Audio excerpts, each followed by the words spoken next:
The Nexari Cubs operated the most prestigious daycare center in the Andromeda Spiral, which was roughly equivalent to letting a herd of nervous deer manage a fireworks factory. These fox-like beings, with their luminous amber fur and perpetually twitching ears, had somehow convinced 300 different species to entrust their offspring to creatures who once declared a galactic emergency over a particularly aggressive dandelion. The irony wasn't lost on the universe, though the universe had long since given up trying to make sense of its own cosmic jokes. On this particular stellar rotation, the Cubs were experiencing what their therapist diplomatically termed heightened environmental sensitivity. In layman's terms, they were losing their collective minds over the new automated ventilation system, which had committed the unforgivable sin of making a barely audible humming sound. 14 Cubs had already barricaded themselves behind juice boxes, while another 6 had formed a prayer circle around what they believed was a malevolent air freshener. Into this monument to organized chaos walked humanity's latest contribution to interstellar employment, a maintenance worker whose greatest ambition was collecting a steady paycheck while avoiding conversations about galactic politics. They carried a standard-issue mop bucket, wore regulation overalls that had seen better decades, and possessed the kind of unassuming demeanor that generally made them invisible at office parties. The Cubs noticed them immediately, of course, because Cubs noticed everything. But here's where things got interesting in that special way that made xenobiologists question their career choices. They weren't afraid. Not even a little bit. While a Throrian ambassador who'd stopped by to collect his spawn took one look at the human and promptly evacuated through the nearest emergency portal, the Cubs simply watched, with the kind of scientific fascination usually reserved for particularly colorful explosions. They observed as the human began the ancient ritual of custodial duties. Fascinating, whispered one Cub to another, apparently unaware that their species' definition of fascinating typically involved running away from whatever they were discussing. The human, blissfully ignorant of their reputation as a walking apocalypse, began mopping the floor with the methodical precision of someone who'd perfected the art of looking busy. They hummed a tune that would have sent most species screaming into hyperspace, something about blue suede shoes that the Cubs found absolutely mesmerizing. A klaxon alarm suddenly shrieked across the facility, which was nothing unusual since it went off roughly every 15 minutes whenever the Cubs detected a new existential threat. Today's crisis appeared to be a butterfly that had somehow infiltrated the building's supposedly impenetrable security system. The Cubs scattered like furry projectiles, diving behind furniture and wailing about the winged menace that dared flutter near their sanctuary. The human paused in their mopping, glanced at the butterfly, and gently guided it toward an open window. The butterfly, clearly as confused as everyone else about the situation, obliged by fluttering away into the cosmic void. Threat neutralized, announced the facility's AI in the tone of someone who'd long since stopped questioning the nature of Nexari emergencies. The Cubs emerged from their hiding spots, staring at the human with what could only be described as worshipful awe. Here was a being who'd casually defeated their most feared enemy without breaking a sweat, showing no signs of the pants-wetting terror that typically accompanied butterfly encounters. Meanwhile, the building's other occupants were having considerably different reactions. A delegation of Xanturian diplomats who'd arrived for a scheduled pickup took one look at the human and immediately activated their emergency beacon. 3 separate species called in sick rather than enter the same building as humanity's representative. The facility's insurance company sent a strongly worded message about policy violations and acts of cosmic horror. The human, completely oblivious to the diplomatic crisis they'd triggered simply by existing, continued their maintenance round. They replaced a burnt-out light bulb, an act that caused several Cubs to gather in a semicircle to observe this obvious display of technological mastery. They unclogged a sink drain, which the Cubs interpreted as some form of aquatic sorcery. They even fixed a squeaky door hinge, demonstrating the kind of problem-solving skills that made the Cubs whisper among themselves in tones typically reserved for discussing deity. By lunch break, half the Cubs were following the human around like a parade of orange-furred ducklings, while the other half were taking detailed notes on human behavioral patterns. The human, who'd clearly worked in stranger places, accepted their entourage with the philosophical resignation of someone accustomed to workplace oddities. The rest of the galaxy, however, was beginning to panic. Emergency broadcasts warned of unprecedented human infiltration of Nexari. 3 different news networks began running special reports on the daycare disaster. The Galactic Health and Safety Commission dispatched a team of investigators to assess what they assumed must be a hostage situation. And through it all, the cubs remained utterly, inexplicably, almost insultingly unafraid of the single most terrifying entity their new human colleague represented, themselves. To understand the cosmic absurdity currently unfolding at the Nexeri Daycare Center, one must first appreciate the cubs' legendary status as the galaxy's premier coward. This reputation had been earned through centuries of spectacular overreactions to phenomena that most sentient beings wouldn't even notice, let alone flee from in terror. The historical record was extensive and embarrassing. In 2387, the Cubs had declared a planetary emergency after detecting what their deep space sensors identified as an aggressive atmospheric disturbance. The offending phenomenon turned out to be a light breeze carrying the scent of jasmine from a neighboring world. Emergency responders arrived to find the entire Nexeri population huddled in underground bunkers, whimpering about the flower invasion. 3 years later, they'd requested military intervention from the Galactic Defense Force after discovering hostile sonic weaponry being deployed against their colonies. The weapons in question were wind chimes installed by well-meaning Tyrellian tourists, who thought they'd add a touch of ambiance to the Cubs' meditation garden. The Cubs had interpreted the gentle tinkling as psychological warfare and spent 6 months in therapy recovering from what they termed the Melody Massacre. The soap bubble incident of 2394 remained a case study in interspecies crisis management. A visiting Aquarian child had blown exactly 3 soap bubbles during a cultural exchange program. The Cubs had immediately evacuated 7 cities, convinced that the translucent spheres were some form of weaponized atmospheric manipulation designed to dissolve their respiratory system. The fact that the bubbles popped on their own within seconds was interpreted not as evidence of their harmlessness, but as proof of their sinister self-destruct capabilities. The galactic community had initially found these reactions amusing, then concerning, then genuinely heartbreaking. The Cubs weren't faking their terror, their fear responses were as real as their fuzzy ears and twitching whiskers. Entire departments of xenopsychologists had dedicated their careers to understanding how a species could evolve to find dandelions more terrifying than actual predators. Their psychological profiles made for fascinating reading, assuming one enjoyed the academic equivalent of cosmic horror comedy. According to the Galactic Mental Health Consortium, the average Nexeri cub registered terror levels that would hospitalize most other species when confronted with houseplants of any variety, particularly those with the audacity to photosynthesize in their presence. The Cubs had somehow convinced themselves that oxygen production was an aggressive act intended to alter their brain chemistry through forced atmospheric manipulation. Elevator music, which they believed was a form of sonic mind control designed to make them compliant for unknown but certainly nefarious purposes. The fact that elevator music had the same effect on most species was irrelevant. The Cubs were convinced it was specifically targeting their neurological frequency. Any form of precipitation, including morning dew, which they interpreted as evidence that their atmosphere was under constant liquid assault by invisible enemies. Rain was considered an act of war, snow was treated as chemical warfare, and don't even mention birthday parties, particularly those involving balloons, which the Cubs viewed as compressed air bombs waiting to detonate. The concept of intentionally inflating a rubber sphere for entertainment purposes struck them as the height of suicidal madness. The Cubs' reputation for cowardice had become so well established that other species had developed elaborate protocols to avoid accidentally terrifying them. Diplomatic missions to Nexeri space required extensive briefings on acceptable behavior, approved conversation topics, and mandatory phobia sensitivity training. Trade agreements included detailed appendices listing items that could not be transported through Cubs territory, which ruled out approximately 70% of known consumer goods. And yet somehow these same creatures who'd once fainted in mass at the sight of a rainbow had decided to operate a daycare center.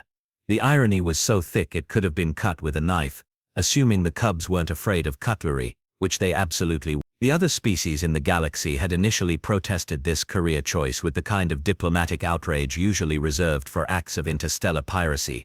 How could beings who considered cotton balls an existential threat possibly be trusted with vulnerable offspring? The Cubs had responded with their typical logic: if they were afraid of everything, that meant they were exceptionally qualified to protect children from all possible dangers, no matter how improbable. Surprisingly, this reasoning had worked. The Cubs' hyper-vigilant nature meant they noticed threats that other species would miss entirely. Their facility had the lowest injury rate in the quadrant, primarily because they'd identified and neutralized approximately 3,000 potential hazards that existed mainly in their own imagination. Better safe than sorry had become better paranoid than deceived. But none of their extensive fear training, none of their psychological conditioning, none of their ancestral wisdom about cosmic dangers had prepared them for humanity. Because humans, according to every reliable source in the galaxy, were the stuff of nightmare. They'd crawled out of a death world where literally everything was trying to kill them, then somehow decided this was character building rather than traumatizing. They ate plants that other species used as industrial solvents, considered weather patterns that could level cities to be a bit nippy, and had somehow convinced themselves that jumping out of perfectly functional aircraft was a recreational activity. The galactic intelligence files on humans read like a catalog of impossible evolutionary choices. They'd developed persistence hunting, which meant they could literally chase prey to death through sheer bloody-mindedness. They'd invented sports that involved deliberately concussing themselves for entertainment. They'd looked at the vacuum of space and decided it needed exploring, despite space being demonstrably hostile to all known forms of life. Most terrifying of all, humans seemed to actively seek out things that would frighten them, then laugh about it afterward. They'd created entire industries dedicated to manufacturing artificial fear for recreational purposes. They told each other stories specifically designed to cause nightmares, then gathered in groups to share these stories while consuming sugar and caffeine. Every species in the galaxy had developed healthy, rational fears of humanity based on this evidence. Every species except the cubs, who continued to trail behind their human janitor, like he was some sort of benevolent deity, rather than a walking demonstration of evolution's most questionable decision. The universe, it seemed, had finally found a joke so absurd that even it couldn't explain the punchline. The afternoon shift brought what the facility's incident report would later describe as a cascade failure of interspecies diplomatic protocols, though those familiar with the Cubs' daily operations might have called it Tuesday with slightly more screaming than usual. The human had moved on to their secondary duties, which involved the kind of routine maintenance tasks that would have sent a normal person into a coma of boredom, but somehow managed to trigger every alien phobia simultaneously. They'd started by adjusting the thermostat, a seemingly innocent action that caused the Zenturian delegation to immediately assume humanity was attempting to terraform the building into something resembling their notorious homeworld. "They're manipulating atmospheric conditions," shrieked the lead Zenturian diplomat, whose species had evolved in temperature-controlled environments and considered any deviation from exactly 23.7 degrees Celsius to be an act of biological warfare. This is clearly the first phase of planetary conquest. The Cubs, meanwhile, had gathered in a semicircle around the thermostat, watching with the kind of rapt attention usually reserved for religious ceremonies or particularly engaging explosions. One of them had even brought a small notepad and was sketching diagrams of the human's finger movements, apparently convinced they were witnessing some form of advanced technological wizardry. "Notice how they interface directly with the environmental controls," whispered one cub to another, their voice filled with the kind of awe that most species reserved for encountering actual deities. No protective equipment, no fear of atmospheric manipulation. Clearly, they possess some form of climate immunity. The human, blissfully unaware that they'd just committed what 3 different species considered a war crime, moved on to their next task, replacing a burned-out bulb in the children's reading corner. This simple act of illumination maintenance triggered what could only be described as a diplomatic meltdown of spectacular proportions. The Photations, whose entire culture revolved around carefully regulated light frequencies, immediately began broadcasting emergency signals. Their ambassador, a crystalline being whose surface was currently flashing patterns that roughly translated to "Oh gods, we're all going to die," had apparently interpreted the bulb replacement as humanity's attempt to weaponize the electromagnetic spectrum. They're deploying photonic manipulation devices. The Photation wheezed through their translator, which was struggling to process the sheer panic in their harmonic frequencies. This is exactly how the historical records describe human conquest patterns. First they control your environment, then they control your light sources, then they make you watch their entertainment media.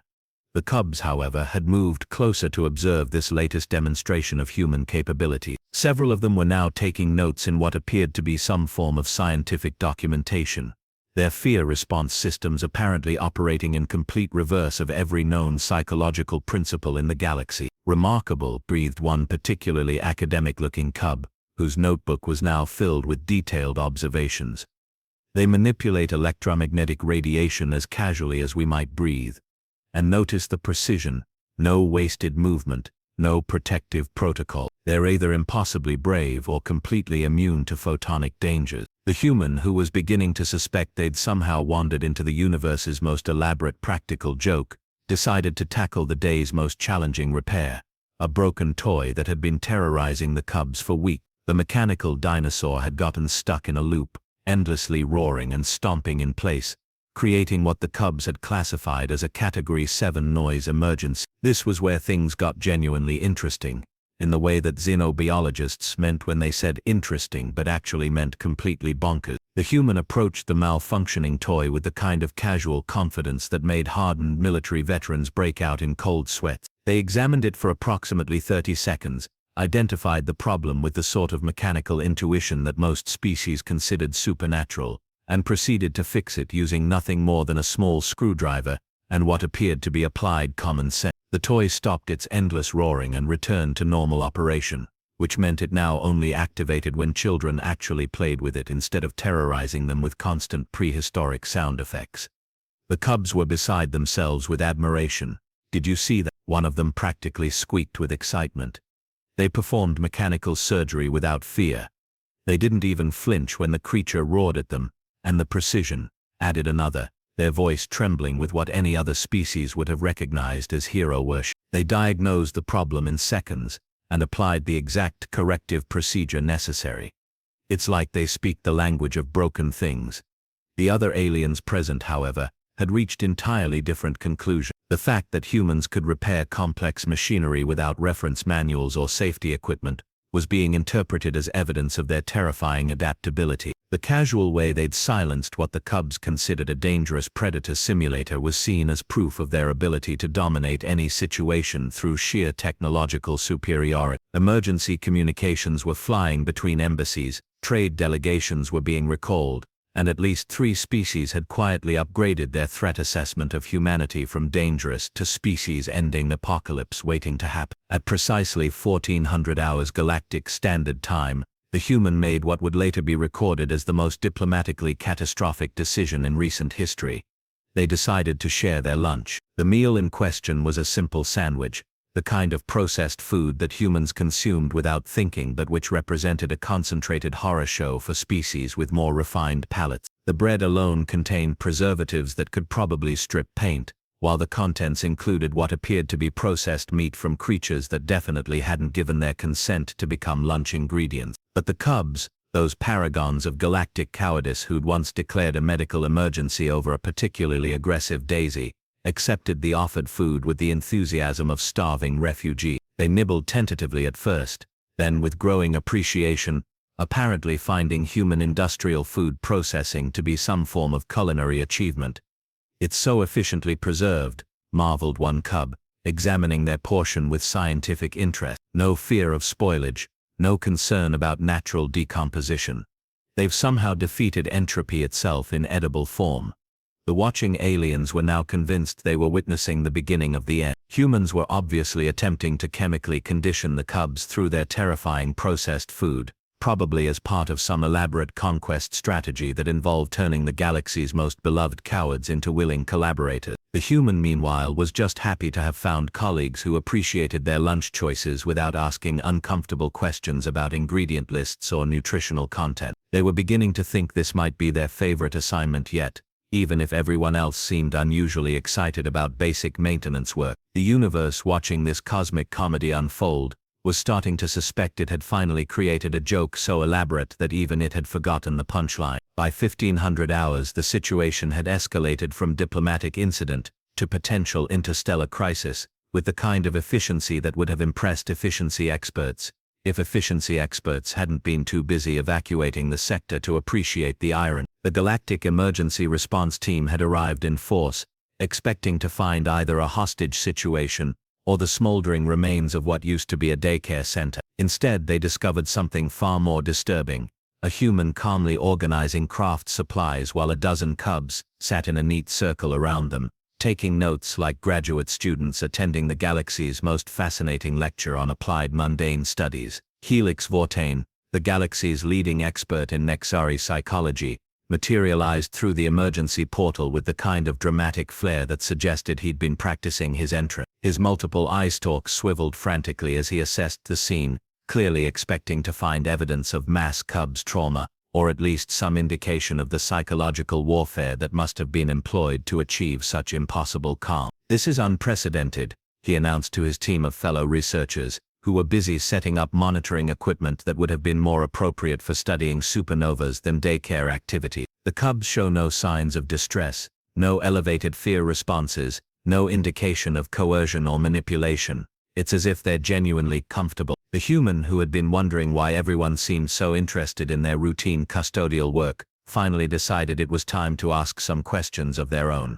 They approached Vortain with the kind of polite confusion that suggested they were accustomed to workplace oddities, but found this particular situation unusually odd, even by their standards. "Excuse me," the human said, employing the universal tone of someone trying to be helpful while completely missing the point, "but is there some kind of problem? Everyone seems upset about something, but the cubs are the most well-behaved group I've worked with in years."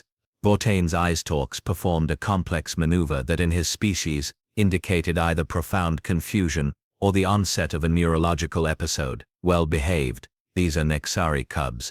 They once declared a planetary emergency because someone sneezed 3 sectors away. They shouldn't be calm around anyone, least of all a human." "A human?" The janitor's expression shifted to the kind of mild interest that suggested they'd just learned something potentially relevant to their job performance. "Is that supposed to be significant?" The orientation materials mentioned something about species-specific protocols, but I figured that was just standard workplace diversity training.